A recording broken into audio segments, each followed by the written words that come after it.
It's 11:20. I'm still Hosseini from California. We'll be with you for the 9th episode of Restart. I'm also a bit, well, not just a bit, I've completely come down with the flu. And who knows what this virus is, that it takes you to the future and to the past and all that. Thank God our Seymour campaign is going well. We're back from the Sizda Bedar holidays. For this reason, those who want to become companions of the Seymour can message the number 84491230 or our Facebook and other pages.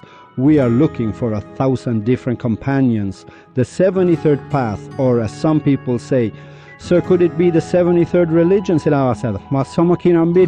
From Hafiz, who said, "Excuse all 72 sects for their battles, for they didn't see the truth and chose the path of fable." The 73rd path, or restart, will be presented to you. We started with a poem by Rumi, and last week we talked about God.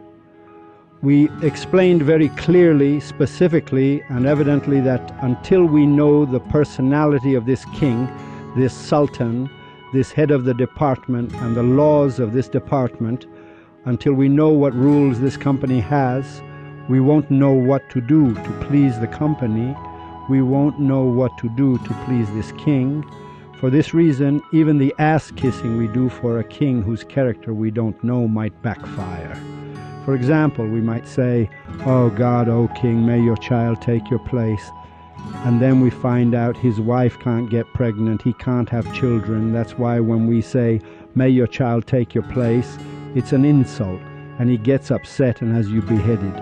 It's as simple as I'm explaining it. Until we know God, until we know who God is, what God is like, and who the gods of these 72 paths are, what they are, and why the God of Rumi, Saadi, and Hafiz is different from the God of these 72 nations, meaning all the people of the world, and explaining Sufism, the perfect human. And these perspectives are hallmarks of the Restart program. God as an unfeeling force. So, if we don't know God, if we have no idea what kind of being this is, I once explained in Goodnight Iran, I said God is like the acceleration of gravity. Look, the acceleration of gravity doesn't have God forbid. I'll explain this now for those who unfortunately didn't listen to Goodnight Iran. Restart is a puzzle. As you listen to the program, I'm pulling you piece by piece toward a destination and a goal called Simorg. Now, if you're a bird that gets tired along the way, or you don't have the patience, or you want to sit and watch TV series, do whatever you want. In any case, in the continuation of this Restart program, 30 ways of thinking will lead to one Simorg, and those who continue with us will reach an important conclusion. In Good Night Iran, I explained that God can be just like the acceleration of gravity. What does that mean? It means this God, which is like the acceleration of gravity. Pay attention, they say God is closer to man than his jugular vein. Well, the acceleration of gravity is also closer to man than his jugular vein. God exists in all beings. Of course, the proponents of Wahdatul Wujud say this, and I explained last time that philosophy is divided into two parts. Unity of being and multiplicity of being, Kasratul Wujud, with 99% of philosophers being in the latter. Those in unity of being include people like Anton Chekhov, Tolstoy, William Shakespeare, Maulana Jalaluddin Rumi, Hafiz, Saadi, and other great mystics and Sufis. So if the acceleration of gravity is God, then you can say God exists in all beings. Let's assume the entire universe is just this planet Earth. It's logical. Right now, this acceleration of gravity has no preference between a donkey and a human. It's 9.8. This is called Rahman, the merciful, meaning this 9.8 acceleration of gravity that pushes on a jackass is the same 9.8 that pushes on you. It pushes on a stone with 9.8 and on grass with 9.8. The acceleration of gravity helps plants grow. It helps the seasons come into being. It's everywhere. It can't be seen, smelled, or heard. Oh, higher than imagination, analogy, conjecture, and illusion. This means the acceleration of gravity is not an illusion, not an imagination, not an analogy, not a conjecture. And as I was saying, it is higher than what we have heard and seen. Now, if Rumi's God is scientific, then religions are screwed. Now, if Rumi's God is the God of intermolecular force, what should we do then? Now, the Earth's acceleration of gravity, if your mother or Albert Einstein's mother or Hitler's mother is thrown from 10 stories up, the acceleration of gravity will smash my mom's and your mom's fucking brains into the ground with a force of 9.8 for all three of them. And it doesn't matter to Earth's gravity if she is a Sayyid, descendant of the Prophet, or not. If she is from the children of Israel or not. If she is Jewish, Christian, Zoroastrian, Buddhist, Hindu, or not. It makes no difference to this gravity if it's the king's mom or not, a poor mom or not.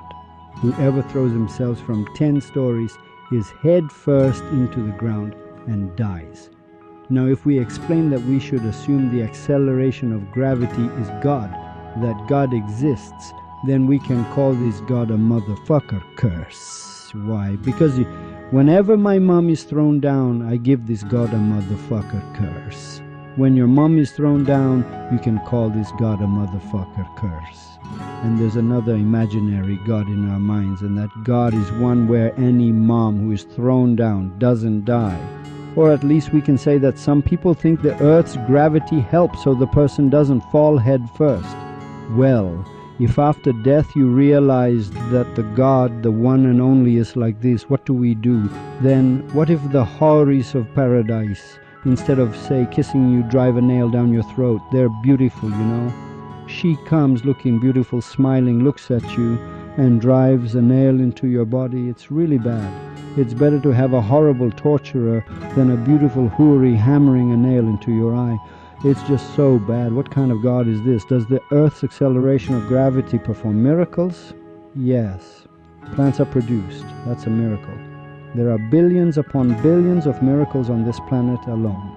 The biggest miracle is perhaps that the atmosphere is held around you so you can breathe. So, every breath that is inhaled is an extension of life. If gravity is God, does it have a direction of prayer? Whichever way you turn, there is God. So I look at the sea, I see you in the sea. The acceleration of gravity. I'm just giving an example. I've assumed gravity is God. Now I'm defining the poems with this. I look at the sea, I see you in the sea is correct. I look at the desert, I see you in the desert. Wherever I look, mountain, door, and plain, I see a sign of your gracious stature. We get it. We understand, oh, higher than imagination, analogy. We say, Saudi also understood gravity well. Well, this is no longer a Las Vegas god who has gathered girls for kissing and being kissed and all that. No longer is it that if you do good, you go to heaven with those women, and if you do bad, you go to hell, where a man will surely come and do something to your body. The subject matter becomes very different. So does this Earth's acceleration of gravity also have a heaven and a hell? It absolutely does. You go to Arabia, it's a burning desert. You come to the middle of California, it's paradise on Earth. The temperature is consistently 16 to 18 degrees. You go to the equator, it's one thing. You go up, you come down, the meridian is related to it, all the galaxies are related to it, the whole universe has energy acting on it, and everything is clear. The question of the restart program is this. Do you even know what your God looks like?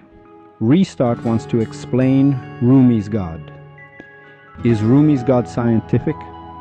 No, we just gave an example, a simple example called the acceleration of gravity. Rumi's God is bigger than these things we think about.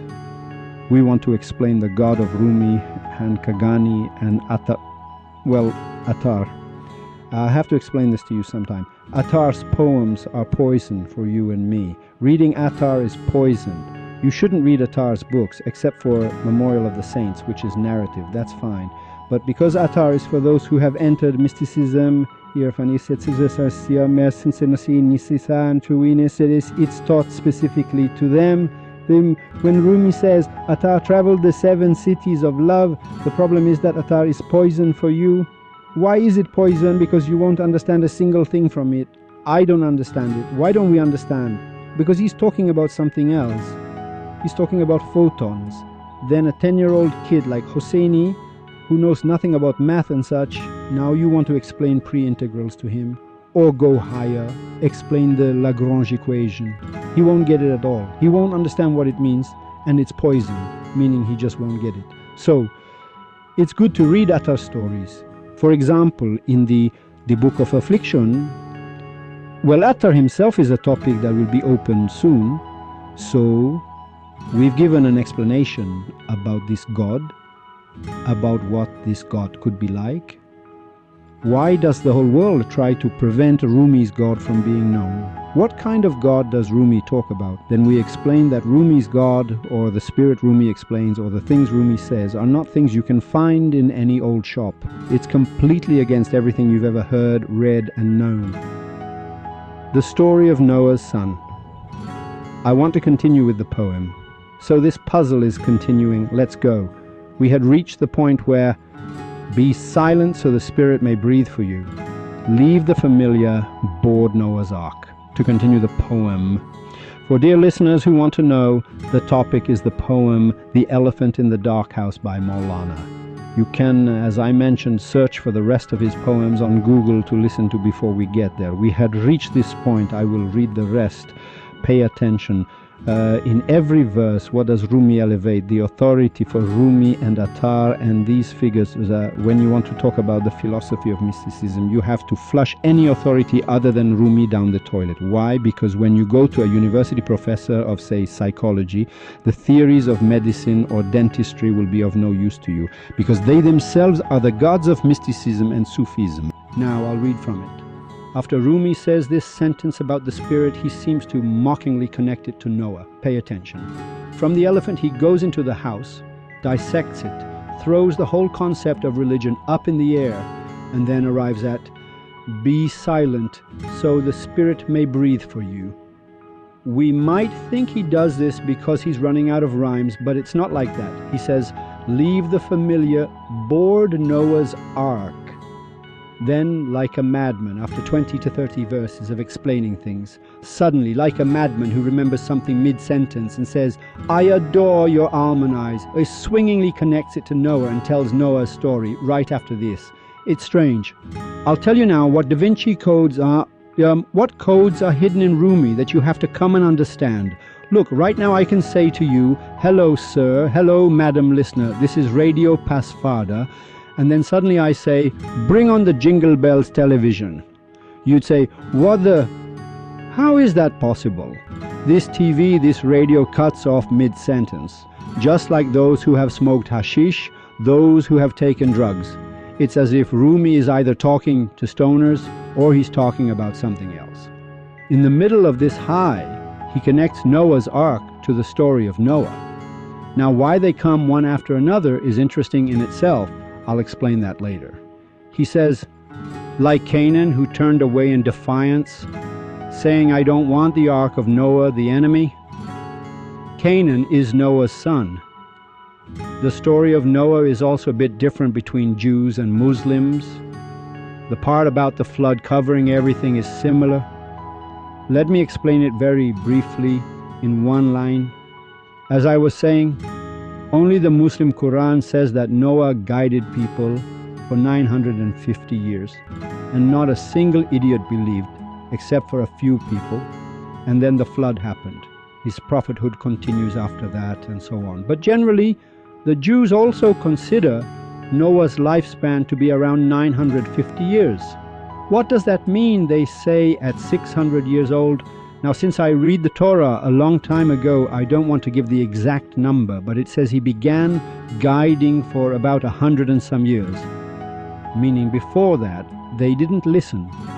The flood happened, and he guided people for another 300 years after. In any case, both the Muslim and Jewish religions are close on the fact that Noah lived for 900 years. Only Judaism doesn't say Canaan was a child. I'm saying this because some Christians and Jews leave messages. I'm explaining this because the issue isn't important to me. What's important is the message of the story. And since Muslims are listening to this program, I'm responding to them based on their beliefs. This is a very important point to know. And most of us in Iran are Muslims, which is why Restart is first focusing on their perspective. But we will get to other religions. In any case, in Islam, Canaan, one of Noah's sons and one of Noah's wives, are sent up in the air, meaning it says they remained outside the ark. But in the Torah, there's no mention of this. Anyway, we're not concerned with that. Rumi points out, he says, Canaan, Noah's son, because he knew how to swim, said, I don't want my dad's ark. Now the flood has started. He hasn't explained this flood, but his point is that a flood is happening. Noah is, if I have time today, I'll explain the story of Noah. If not, then so be it. He says the flood has happened. The father is on the ark. The kid, this idiot, is standing down below. The others are on board. Now the giraffes are in there. Whatever, we don't know. Now, for example, did he take their DNA? Had science progressed that much at that time? If science has progressed so much in our last 100 years, is it possible that in Noah's last 100 years it also progressed that much? Imagine right now the whole planet floods and we all die. In 5,000 years, 4,000 years, no one would believe we were so advanced in mobile phones and all that. You have to imagine the last 100 years could be like that, where medical science and other sciences and the ark that Noah built, that science could have advanced so much in 100 years. Now we are still, but scientifically 90% believe that water covered the earth a few thousand years ago. The son says, Mr. Noah, I don't want Noah's ark. He is the enemy, Adu. Come aboard the ark, O my father, lest you be drowned in the flood, O great one. Noah turns to his son and says, my beautiful one, come sit in daddy's ark or you will drown. The son says, well, he said, yeah, no, I have learned to swim. I have lit a candle other than your candle. His son says, I know how to swim. I know how to swim, dear father. For this reason, the candle I want to light, the light I understand, you don't. Don't you worry, don't be upset. Then he says, do not do this, for this wave is a storm of calamity. Today is not for swimming or familiarity, today is lie. Rumi's reference to, there is no God but God. This was the sentence that Hallaj did not utter. For the crime of this very sentence, Hallaj was taken to be executed, because Hallaj would not say La ilaha illa Allah, one of the stories that is clear in mystical texts, and the reason was that La ilaha means there is no God, and illa Allah means except that God. Hallaj wouldn't say this because he said, I am afraid that I might suddenly say La ilaha, meaning there is no God, and die. If I die, what becomes of me? For this reason I'm afraid I won't even have time to say illa Allah. Hallaj's perspective was, Sir, don't be so arrogant over these 2, 3, 4 seconds. I, who understand so much of mysticism, who am immersed in mysticism, am afraid to say La ilaha illa Allah, and you idiot, sit in the mosque and say La ilaha illa Allah 24,000 times in a row. And Hallaj wanted to show with the word he says to Shibli in that mosque as he enters, that dear listener, even one word in Hebrew or in, say, Syriac or in Hindi or in the religion of Moses and Jesus and in the religion of the godless and the God-fearing, whatever you think, if you want to say God's name even once, Hallaj's point is that I don't even have the courage to say it this one time. I, who have understood Sufism, don't have the courage to say one La ilaha illa Allah. And you sit there every day 1,000 times saying the Takbirat al-Ihram, saying the Tasbih of Fatima Zahra, shaking your head, making the sign of the cross. If you made the sign of the cross once and survived, it means you didn't understand the cross. That's his point, meaning if the name of Jesus came to your lips once and you didn't faint and collapse and die, it means you don't understand Jesus at all. It's impossible for you to bring the name of Jesus into your heart and not die. It's impossible for a scientist like Albert Einstein, when he wants to talk about, say, the gravitational field or talk about, I tell you, relativity, not to speak with excitement. He can't even explain it. Man, they recite a poem for someone and they faint. They recite a mystical poem and the guy faints. Now, I want to see what is elevated in the next 5 verses. Then he says, This place is lay my son. This swimming and flailing, it's true, it's scientific.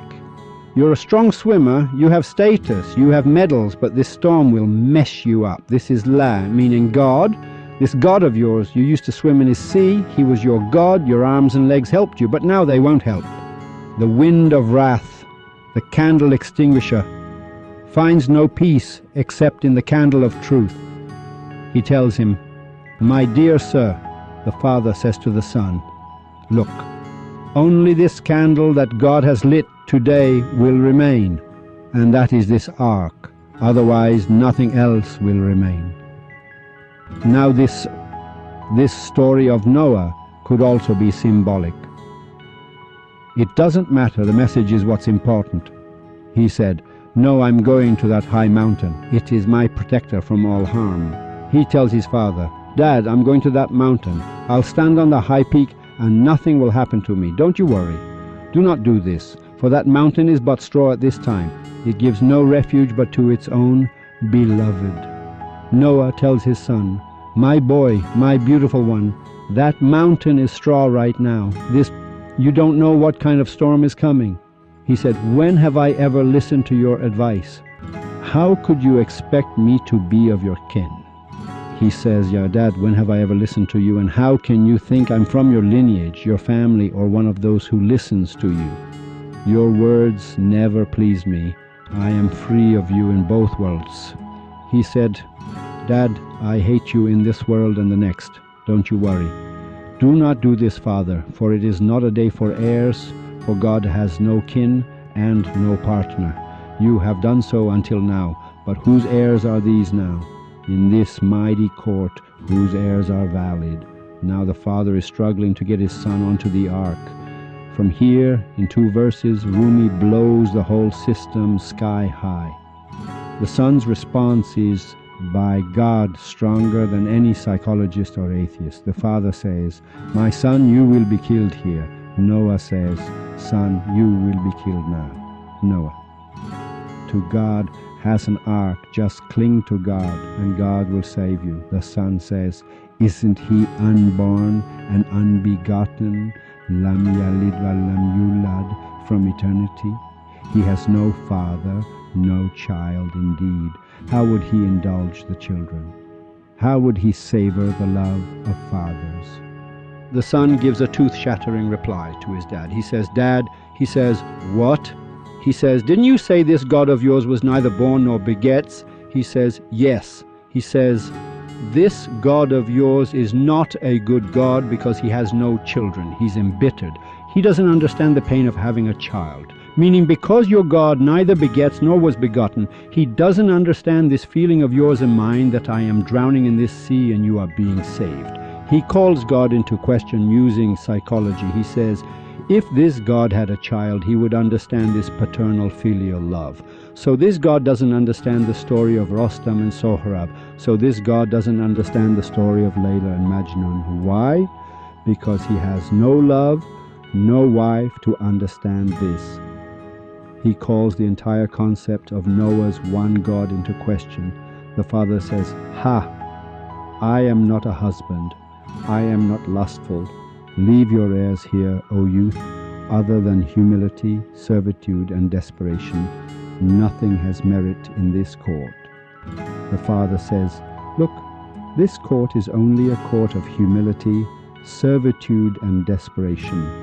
And for this, you're right. For this God you're describing, other than crying and beating your head in these things, nothing else has merit. In the midst of this, for you to think, yes, you're right, I'm not saying you're wrong." He said, "Father, you've said this for years. You repeat it again, confused by ignorance. How many times have you said these things to everyone, only to hear a cold reply many times? This cold breath of yours did not enter my ear, especially now that I have become wise and stout." He said, "Now that I have attained knowledge, understood science and these things, your words are not worth a damn to me." The father said, "Father, what harm is there if you listen once to your father's advice?" The father said, "Listen to me just once." He kept giving his gentle advice. He kept pushing back with harsh defiance. He says the father kept begging, crying, and the son wouldn't listen. Neither did the father tire of advising Canaan, nor did a moment's word enter the ear of that graceless one. Rumi says neither did the son understand his father's words, nor was he disciplined. They were in this state of talk, and a sharp wave struck Canaan on the head, and he was smashed to pieces. Noah's complaint and the true meaning of family. There are two issues here. Now Rumi is giving his explanation. He says, just as the father's hand was outstretched to save his son, to send him into the ark, and he was crying, "Son, come, I know something you don't." He says a boulder came and struck his son in the chest, and the son was smashed to pieces and was gone. Noah said, "O patient king, my donkey has died and your flood has taken my load. You promised me many times that my family would be saved from this liberating flood. I set my heart on your promise soundly. So why did the flood snatch my rug from under me?" The conflict of this week's restart is in these last two couplets. Here, Noah's grief explodes, his tears flow. Now consider, Noah has wrecked the world's population. Everyone is dying. He's built an ark. The guy is on board. Now, assume the story is real. Everyone has died. People's children have died. Little kids have died. Mothers, fathers, grandfathers have died. The dog is dead. The donkey is dead. And he is sitting there clinging to saving his son. One of his sons, while most of his family is on the ark, he is clinging to saving this last one. And God, in order for this man to understand this point, has separated this one child from him to make him understand. Look, all these who died had people who loved them. And Rumi, by promoting this verse and this sentence, is making you and me understand that a being was making Noah understand that Ashwin. Sir, honey is drop by drop. Don't just hit it with your fist, eat the honey. This was made drop by the bee, it defecated in it, and you're eating it. It's been gathered drop by drop in a bowl, and you're eating it all together. Meaning these people you see, these beings you see, Mr. Noah, you are crying so much over your one son, crying so much. Look what happens to the rest who were killed. This blows the concept of Sayed sky high. Now, why does Sayed get blown sky high? Because the Jews, the children of Israel, are Sayeds. And Muslims also have Sayeds in their Shia context.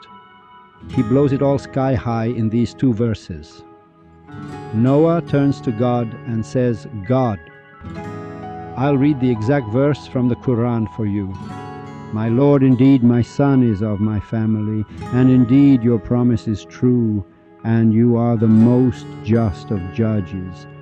Look at the sentence. Noah turns to God and says, you who, this is a kind of insult, the son is dead, and Noah is questioning God with an exclamation mark. Pay attention, I'll read it again. My Lord, meaning God, my son is of my family and my kin. Meaning this son of mine is my family, Ahayel, my kin, my Sayyid, my household, Ahl al-Bayt. And you promised, because in Surah Hud and many other places he promised, meaning God had told him, I will save your entire family. Now look how Noah throws shade at God. Pay attention. And you promised to save my family from the flood and destruction, and you are the most superior of all judges. Meaning he's buttering God up. Pay attention. He says, you told me you would save my son, and you of course are the judgment is with you, whatever you say. And in keeping promises, you are the most constant of all. He's saying, Mr. God, you are the most constant in keeping promises. The shade he's throwing at God is this. If you're so constant, why did you kill my son? Didn't you promise me? Didn't you promise to save my household? So why didn't you save him? You killed my son. Verses 45, 46, 47. It doesn't matter how I read it. What's important is that you understand the point. I'm just pointing it out so you go open the Quran and read it.